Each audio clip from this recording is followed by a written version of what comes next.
like that.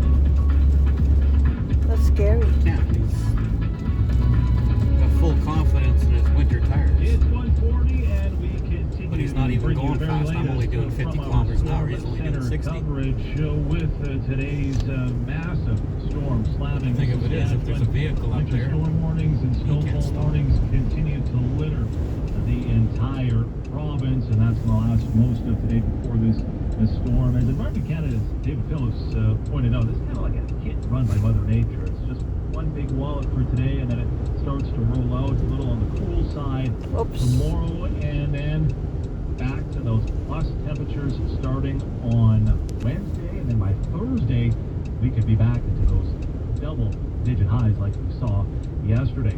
Connor McLeod works at the Co-op Gas Bar on Meadow Lakes, the main drag, and he says the strong wind mixed with rain and snow isn't great for travel right now. There's a bit of blowing snow right now. The road is not very good at all. It's pretty icy.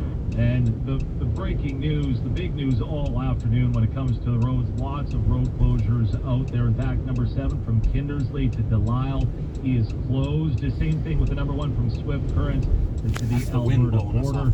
In fact, travel isn't recommended basically for the entire west portion of Saskatchewan.